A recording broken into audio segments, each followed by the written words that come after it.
Hello and welcome everyone to the Derek Creason Show. My name is Derek Creason. I will be your host. Go figure. So, first things first, why do a podcast? Why do a show? And the best answer I can give you is, why not? I've been toying around with this idea for a long time. I created some templates a long time ago about what things I might like to try and talk about. And it just comes from the part of my brain that likes to be creative and make things. And I really do like podcasts and listening to them. So I thought, you know what, why not try and make my own and see how far I can take it, Maybe I'll have 2 subscribers, maybe I'll have 200,000 subscribers, I don't know. It'll probably be closer to that 2 side, but we will just have some fun with it and take it and see where it goes. So,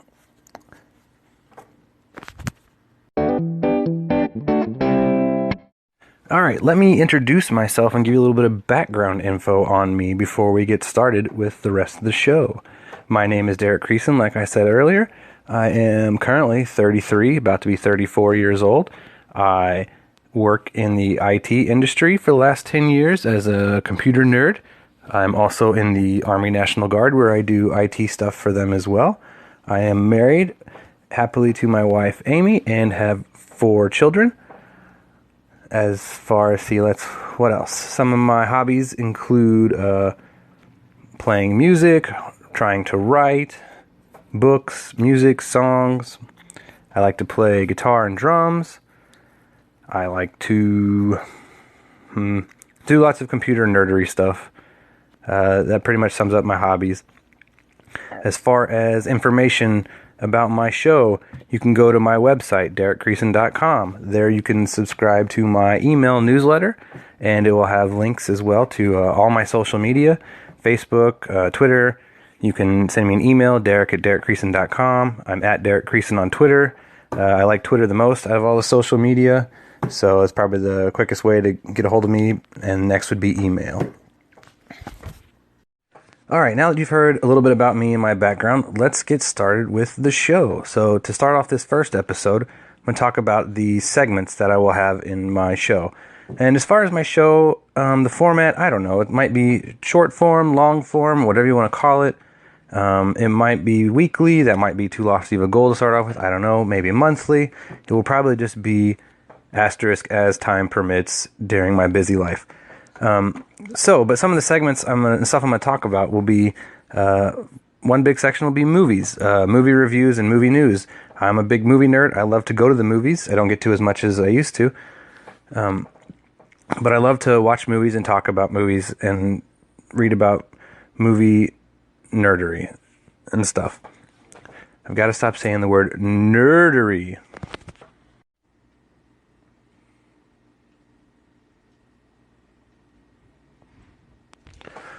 Okay, so that awkward pause. I was trying to figure out my recording app, how to get it started again after I messed up there, but can't edit out every mess up, and sometimes it's hard to think of words on the fly when you're just staring at an outline and you're trying to talk about an idea.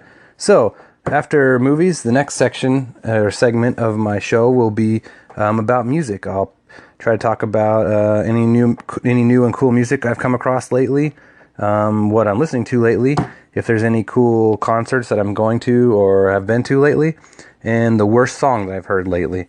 So, just music kind of stuff. The next segment will be about news and politics. Why not? Everyone talks about the news a little bit. So I'll try to give you my take on just a few quick headlines and see what all's going on out there. Another section of my show will be about computer information. I'll talk about new tech items, the latest breach of the week of what company has got hacked in their attempt to try and be secure out there in the world. I do IT security out in the real world, and most companies, it's just a joke about how they try to act like they're secure. So I'll have lots of things to say about that, and I'll also try to put out some good tips of the day or the coolest link of the day that I found out there on the interwebs. Another segment of my show will be about faith. My faith is a very important part of my life, and we'll take some time to talk about any news from the faith community. I'll try and share some of what's a interesting or relevant verse that I found recently while reading the Bible. And most importantly, if there's a chance or a way I can point you to the gospel of the Bible, I will try and point you to that. And if you have any questions or want to talk about that, I'd be glad to try and talk with you or get you more references. And my hope is that you would come to find faith in Jesus. So that'll be one segment of my show. We'll talk about faith. Some other optional segments that I might talk about, like I mentioned in the introduction, that I'm in the Army National Guard. So from time to time, I might have a segment on Army life and anything that goes along with that. Another section I might have occasionally would be, I might call it like guy stuff or the man corner or some other such silliness, and it'll cover traditional guy hobbies from skydiving to weightlifting to knives, guns, video games, changing oil, chips and salsa. I don't know. I mean, whatever kind of stuff that guys like to do. Other optional things might be I might have guests on from time to time and do some interviews. Who knows? I also might try to talk about TV shows, just kind of like I do on the movie section.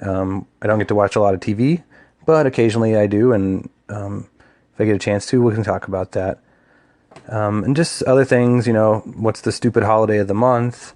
Is it Stapler Day? Is it Flag Day? Is it, Teacher's Day? Who knows? Whatever, there's always some silly holiday for something. And we'll just say at the time of whatever it is when I'm making the next episode, hey, this is what today is, and if I think it's silly or not, or worth talking about. And then sometimes I might give you updates like from my creative corner and just say, hey, this is what I'm working on lately. Or even trying to write books or songs or movie scripts or write music, etc., etc. I'm very creative in that part of my brain, and I like to be creative, and I can tell when I haven't been creative in a long time, my brain gets in a rut, and I'm like, I just need to go write or play some music or code on a website or build a server, just something that takes a little bit of creativity. That is another big hobby of mine, just being creative as an output of things that I like to do. So those are some of the segments that I will try to have in my show regularly and not so regularly, and that is that. So let's go ahead and get started with episode 1. Movies. All right. So let's talk about movies. This last weekend, I got the chance to go see the movie Game Night. My parents were actually in town visiting, and they watched the kids, so me and my wife could get out and go on a date night. And we had a great time. I went and saw the movie Game Night. I think it came out in like February, so we were only a few weeks behind from a movie that's not too far behind from when it came out. But so this was a hilarious movie. It was a comedy based on what a lot of couples like to do. When they get together and play Monopoly, Scrabble, charades, etc. Game nights. So I would rate it 5 buckets of popcorn. So, I haven't told you about my movie rating scale. So, let me back up just for a second. I like to rate my movies on a very complex scale of 5, 4, 3, 2, or 1 buckets of popcorn. And stick with me here. It's pretty complicated. There's no half buckets of popcorn. 5 equals great. 4 equals good. 3 equals okay. 2 equals meh. And 1 equals bad. So that is my scale that I use when I rate movies. I've been rating and logging all my movie reviews over on Twitter since, December in 2016. So if you're bored, you can go over there and see my movie reviews. They will pop up from time to time as I get a chance to watch movies. So like I said, I would rate Game Night 5 buckets of popcorn. It was a hilarious comedy. I can't remember the actors who are in it, but they did a great job. The plot was funny. It was a teeny bit over the top, but still believable, and just very well acted. And for an awkward situational comedy, it was hilarious. I would highly recommend it. It was a good time and lots of laughs to be had out loud in the theater. All right, the second last movie I saw was Black Panther.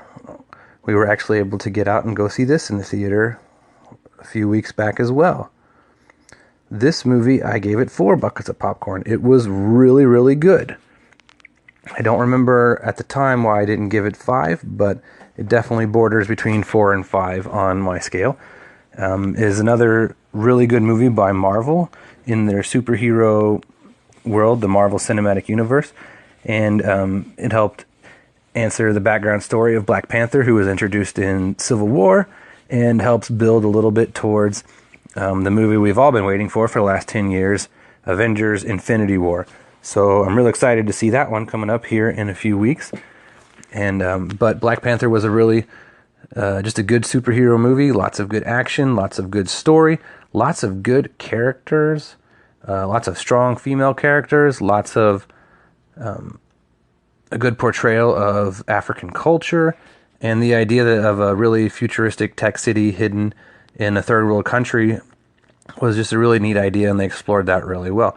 So if you haven't got a chance to go see it, it's been the #1 movie for the last 4 or 5 weeks. It's made tons and tons of money, and Marvel just continues and continues to make great movies. So go see it. I highly recommend it. The third movie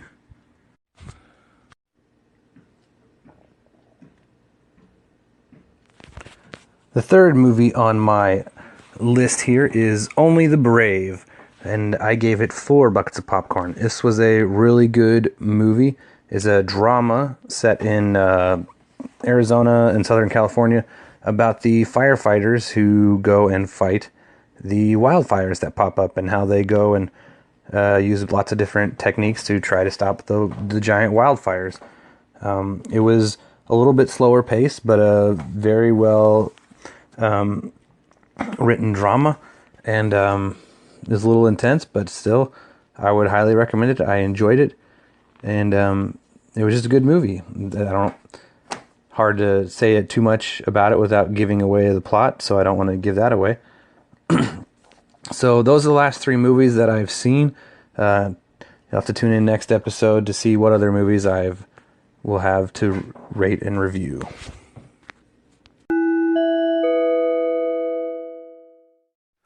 Alright, moving on to music. Let's talk about some music. So, first things first, what is my favorite new song? So I've been listening to a lot of Spotify lately, and I like to listen to the Discover Weekly section of it, little radio station, and it just kind of, based on things that you like, it'll pick up other new music, and it sends me songs by lots of bands that I may or may not like. And so far, I'd say I probably like 60 to 80% of the music it puts on there, and a lot of times it's by bands I've never heard of, and sometimes it's by bands I know, so I'm getting to discover some new and cool music, which is nice, even though as much as I like to listen to the same songs I've listened to for the last 15, 20 years, sometimes it's nice to find new music that is also cool. So, one of the coolest new songs I've come across on there is called The Heart From Your Hate by Trivium. Trivium is kind of like a metal band. This song has a very Iron Maiden feel to me, lots of guitar riff driven, and that's just a style of rock and metal that I really like when they're really driven by guitars. So I just really like it. That's one of the coolest new songs I've come across lately. On Spotify, I like to set up radio stations. Some of my favorite bands include Alter Bridge, Seether, Killswitch Engage, Chevelle, Breaking Benjamin. So kind of that radio rock and heavy metal. I like a lot of 80s heavy metal as well. I like pretty much most kinds of music except for hip-hop, rap, and country. Those 3 I really just don't care for. But most of the time it's rock, metal, punk, alternative. That more so I'll listen to that the majority of the time before I decide to go listen to something else. As far as any other, let's see, recent concerts. I haven't been to a concert in quite a while. I think the last show I went to was either Iron Maiden or Chevelle back in July of 2017. So quite a while back. Haven't been to a concert since then, so I do enjoy going to concerts and enjoying the really loud music and seeing how well bands can play their music live versus produced on a CD. I can appreciate both. Having played in bands, I know the difficulty of playing live music and playing it well, and then also having the showmanship to try to perform as well for a crowd. There's a lot of variables, the room size, the sound mix, your instruments, the weather, all kinds of stuff goes into a good performance, and when bands can do it well live, I can really appreciate it. So no upcoming shows that I'm going to that I know of right now, which is kind of a bummer, but they kind of come and go in waves. I'll get to go to a bunch of concerts, then I won't go to them for months on end, and then 2 or 3 will pop up, and I'll find a way to swing it. So, next up is the worst song I've heard lately. I can't think of what the worst song is I've heard lately specifically. I don't listen to like top 40 radio very often because I find a lot of it to be very bleh, even though it is catchy usually. I think my kids had on Pandora some Kids Bop something the other day, and it was just god awful kids version of some terrible pop song. I don't even remember what it was, but most Kids Bop stuff is barfaroni for me, but the kids seem to like it, and usually Kids Bop is edited to be a little more kid-friendly lyrics, so that's always a plus when you're trying to let your kids branch out and listen to some music, but you don't want them to be asking questions about yada yada yada in whatever song they heard. So that is it for music. I'll leave you with a question. What is your favorite online streaming app? Do you prefer Pandora? Do you prefer Spotify? Is there another music service that you prefer to listen to? I've used Pandora and Spotify both off and on for years. Right now I just got a Spotify Premium for 3 months for my birthday, so I'm digging that without the commercials. So that's where I'm at. I tend to lean a little bit more towards Spotify versus Pandora just because it seems to have a little bit more features. So hit me up at Derek Creason on Twitter or Derek@DerekCreason.com. Email and let me know which is your favorite way to listen to music. All right, next up is the news. So normally when I get my news, I don't like to watch the local news on TV or any of the national news or cable networks. They all seem to be pretty biased in one direction or the other. Most of the time for my news, I like to get on Twitter, and I follow a bunch of news sites and specific people from all over, from left-leaning to right-leaning to moderate down the middle to all the way out to conspiracy theorists. And usually you'll get about the same story about 10 different times, all with a little bit of their slant. And so you can kind of, if it's a story you find interesting, I'll read it from multiple perspectives and take it all in with a grain of salt. And just that's how I try to stay informed and not be completely mind-washed by one side or the other's political viewpoints. Another thing that I'll do often if I'm just at a computer, I'll just go to news.google.com because it's a pretty decent aggregator of headlines. And like I said, take everything there with a grain of salt as well. So looking at the headlines right now just to see what's going on, it looks like today is March 21st, it's Wednesday. The police down in Austin caught the bombing suspect, the serial bomber. I had just heard about this story maybe 2 days ago, maybe 3 days ago. It's been going on for a few weeks. And the suspect had set off multiple bombs, killed multiple people. And they ended up tracking him and finding him and stopping him. So it's good that they caught him. A lot quicker than the last time there was a serial bomber that I was aware of, the Unabomber. Also, on a side note, the Discovery Channel had a really good miniseries called Manhunt Unabomber. It was very interesting about the Unabomber. It was like 7 or 8 episodes. I'd highly recommend it. Go watch it. It's probably on demand. But it looks like they caught this guy, so that's good that they caught him. It looks like, of course, his family saying they had no idea. He was a good person. Obviously, if you're bombing people, you're not a good person. And they found a list, they haven't said what was on it, of future targets in his house. So, hats off to police and federal investigators on figuring that out. If you haven't like learned like how much detail and effort and work goes into doing detective work, you should look into it and read into it. Read some forensic books. Read some, police account retirement books, that kind of thing, or even just read some articles. Not just what you see on CSI or NCIS or whatever. Those are entertaining and stuff, but they're usually a little too convenient to always find the bad guy in 42 minutes in an episode.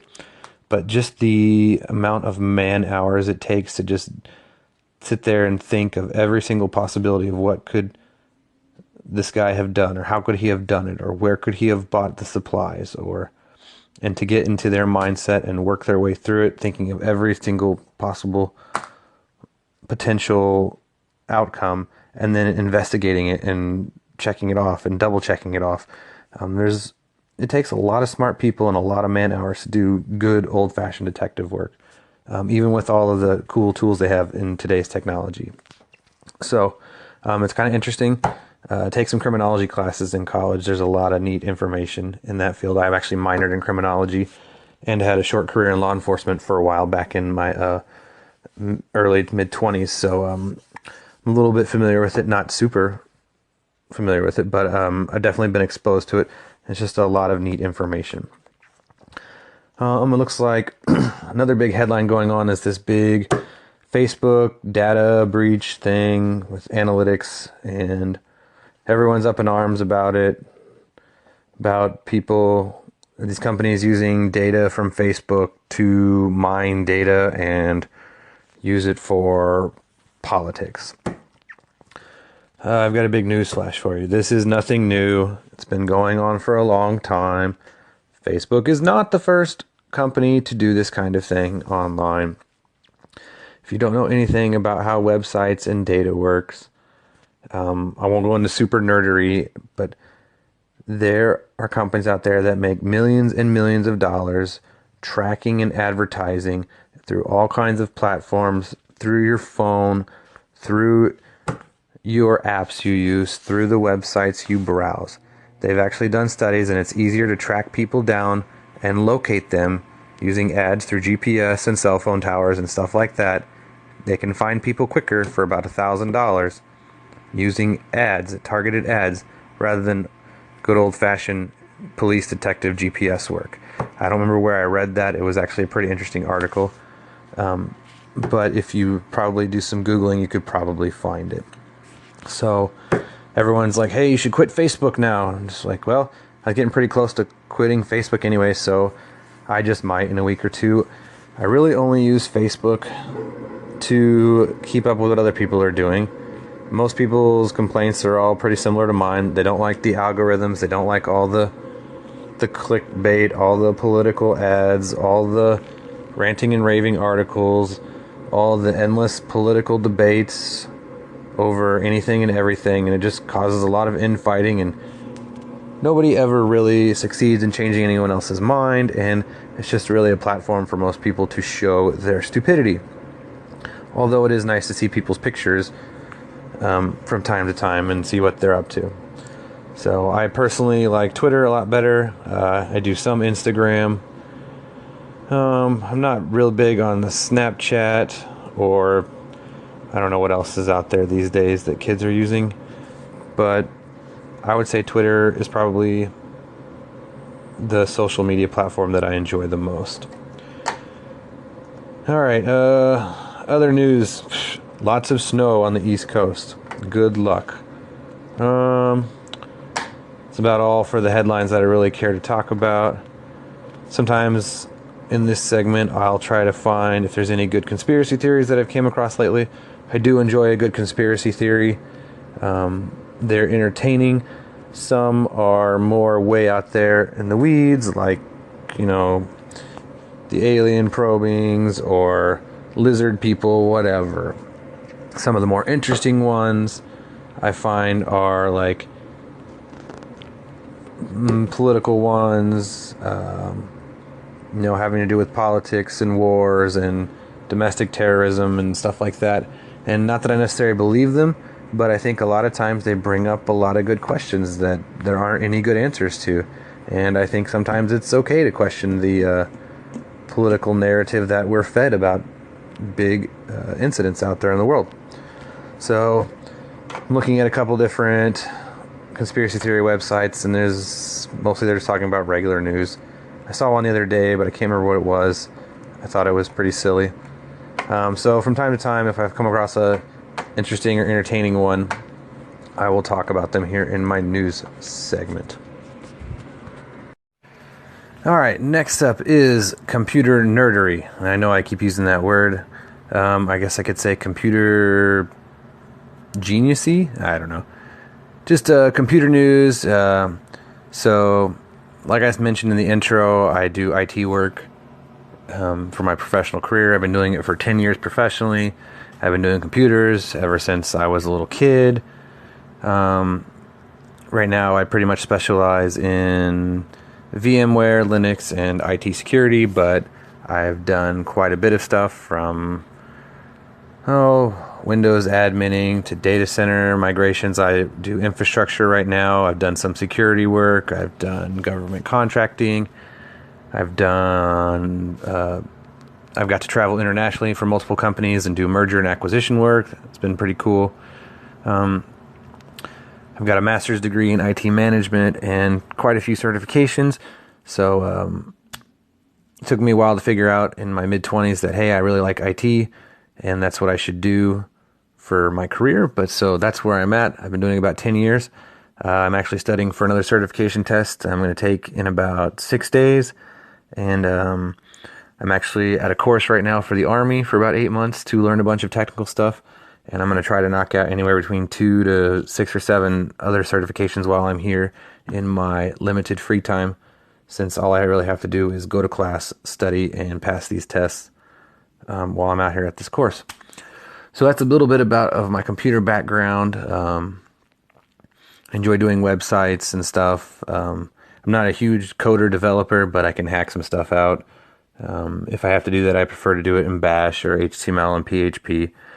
I'm trying to learn a little bit of PowerShell and Python right now, but, coding is not as fun as building and administering servers and firewalls and data centers and wireless systems and storage arrays and all that kind of nerdy stuff.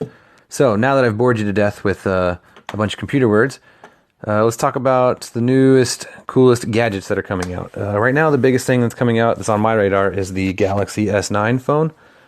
This is the newest version of Samsung's flagship phone series. And from everything I've read, all the reviews I've read about it, it seems to be top-notch, stellar phone, just like they always do. A little bit of improvements here, a little bit of improvements there. I'm currently rocking a good old Galaxy S6. It's a good old 2-year-old phone, but it's working fine for me, so I'm going to keep saving up a little bit of money, and then whenever this phone breaks, hopefully it'll last another year or so, I will maybe update to an S8 or an S9, depending on how much they cost, because I really don't enjoy the idea of spending $700 or $800 on a cell phone, but that's pretty much the reality these days since they don't do subsidizing anymore. So go read up on the Galaxy S9. It looks really cool. It still looks better than any iPhone out there. Yes, I'm very biased. I do like the Android and the open source operating system. I used to do a lot of phone modding and ROMing back in the day and putting custom ROMs on, and I like all the customizations I can do in Android. I don't mind iPhones. I've never had one, but my wife has one, and I've used it enough to know that it's okay, but they pigeonhole you into one way to do everything and one menu for everything, and that works for some people. But being a computer guy, like one of my favorite quotes is from the movie Apollo 13, when the director says, "I don't care what it was designed to do. I care what it can do." Like, just because they give you a computer or a phone and it has these 4 functions or these 8 buttons or these 10 programs, it's like, what if I find an article out there or some forums, or what if I repurpose it, or what if I load different firmware on it? What can I do with it?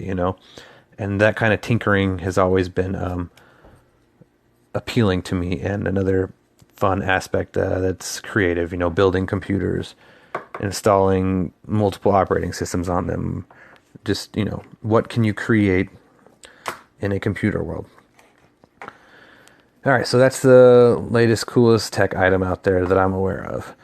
Next up would be the breach of the week. So for this kind of news, I have a pretty good website I like to follow called thehackernews.com. They are always publishing good articles about breaches and or new vulnerabilities that are out or things like that. A headline that I just caught my eye here just a minute ago on their website says pre-installed malware found on 5 million popular Android phones. Now, I know I was just talking up Android and how great it was. Android does have a lot of malware. They continually work to make it better and more secure, but hackers are always out there doing their best to push out malware and stuff. But according to this article, all these phones from multiple manufacturers, including Vivo, Samsung, Xiaomi, Honor, I don't know how to even pronounce some of these, Oppo, Huawei, stuff like that. They think it happened somewhere along the supply chain. They all came with some malware embedded in them that ran itself and looked like, where did it say? It's something to do with the Wi-Fi. Secure Wi-Fi related service, blah, blah, blah, blah, blah. Anyways, this happened back in like September 2016, and it had already infected, since March 2nd, it's infected almost 5 million phones. So you can never be too sure of where you get your phones and what comes on them and stuff. So sometimes that was why I liked wiping them and installing specific OSs, because I knew exactly what I was putting on, at least from where I could get the files, versus just being handed a phone from some manufacturer. So that's interesting news. I've got a pretty funny IT security video over on my YouTube channel. You can go watch. It's kind of a silly video, but it talks about how all these companies get breached. The OPM hack, the Home Depot hack, the this hack, the that hack, and how many millions of users' accounts are hacked and all their data was stolen. So your data is out there. It's not secure. It's all over the place. It's just a matter of time. So just get comfortable with the idea of identity theft. It's going to happen to you. It's not if. It's just a matter of when. Doesn't happen very often to me. I think I've had my credit card info compromised maybe twice in the last 10 years. Once was actually just a few weeks ago. It was rather funny. Someone tried to pay an $850 AT&T phone bill with my credit card, and I was able to get that all taken care of. But I haven't had AT&T for over 2 years, so I thought that was pretty funny. All right, moving on. Last part of computer news is a tip of the day or link of the day. I'll try to put interesting stuff here. I'm going to start off with one of my favorite websites from years ago, and it's called howtoforge.com. This is a website for people who are trying to learn Linux, specifically system administration, system engineering, web hosting, all kinds of numerous topics on Linux servers. I used to work for a web hosting company, and people who say they want to learn Linux, but if you go to a company that has Linux, they're not going to give you root admin access on these Linux boxes to do things and learn things. So what you're going to have to do is take it upon yourself to install virtual servers and install the OSs yourself, build servers to do stuff, and just be in it on day to day, and then break it, and then fix it, or if you break it bad enough, reinstall it and start again. And this website has all kinds of projects you can do, like build a web server that does this, or build an email server that does this, or build a file server that does this. It gives you projects, and it gives you step-by-step tutorials on how to install those.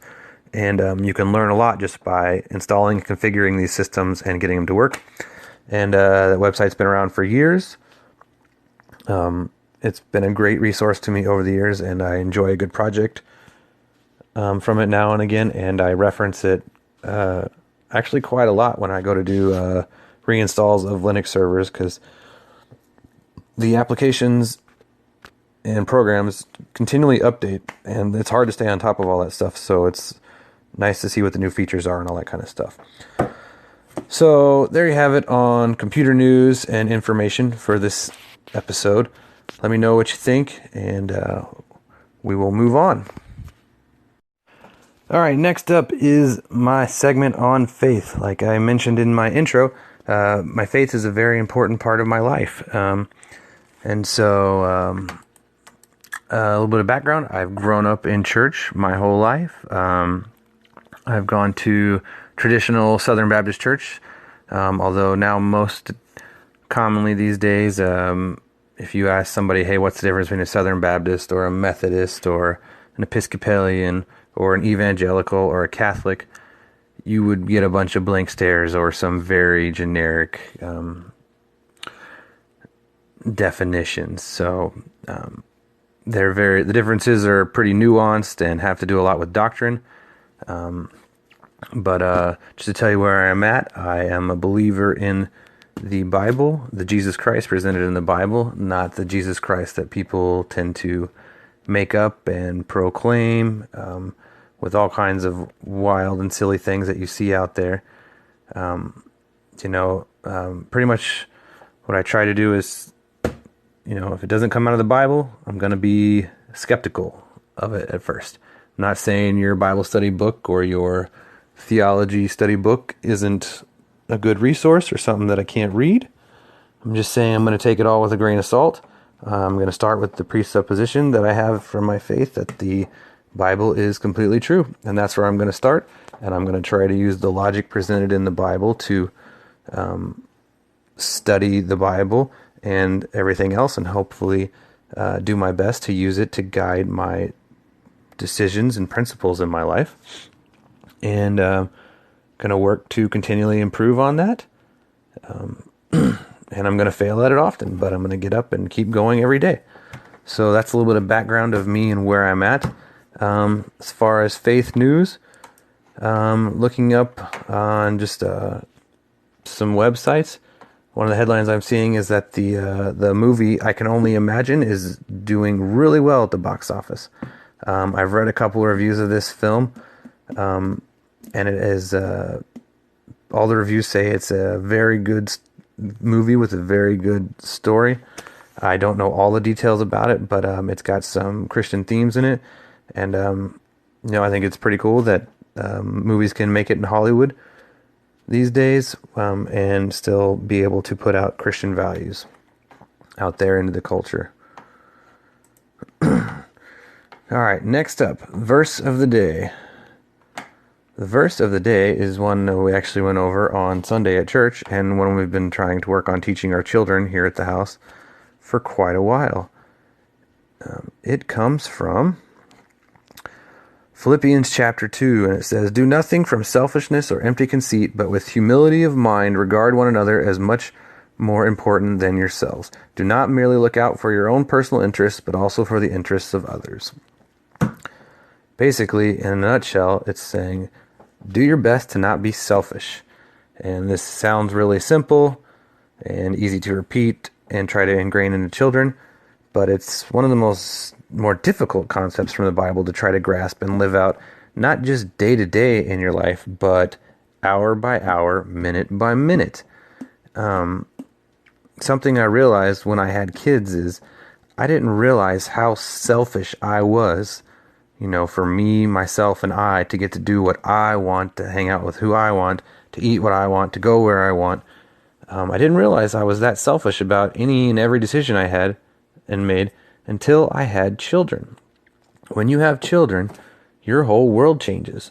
You live minute to minute, second to second sometimes, and almost every decision you make has to do with their well-being and how you're going to take care of them, both physically, mentally, spiritually, logistically, and there's a lot of difficult choices to make about being a parent, and it's hard to try to teach your kids to do the right thing. So, doing the best I can, but like I said, we've been studying this verse about having a good attitude and not being selfish with our kids this week, and Some days are better than others, but we just kind of go where we go and take it one day at a time.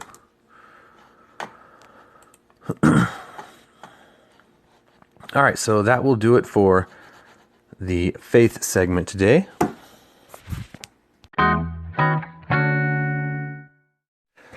All right, so that is going to do it for this episode 1, this intro to my podcast. So I want to thank you for listening to my show. Just real quick, I want to go over a list of websites I might have referenced in this episode. I forgot to do a movie news, but a good movie review website that I like to go to is denofgeek.com. For news, I like to go to news.google.com or twitter.com. You can go look at my profile and see all the people I follow for different news and news outlets there. Engadget.com is another website I use to read up on the Galaxy S9. Hackernews.com to talk about hacker news. BibleGateway.com for Bible references. ChristianHeadline.com. Let's see what else. I think that's all the URLs I may have mentioned during this episode. So, thank you again for listening to my first episode of my show. I apologize in advance for there's a few small technical errors in there. This platform I'm using doesn't have tons of editing capability, but it does have some very nice features like being able to use my cell phone and record on the go because of the quality microphones that are in cell phones these days. So do me a favor, subscribe to my show on iTunes or Pocket Casts or Stitcher on Android. You can follow me at Derek Creason on Twitter or email me at derek@derekcreason.com. And I look forward to hearing your feedback, both positive and or negative. And thank you for the listens, and we'll see you next episode. Later.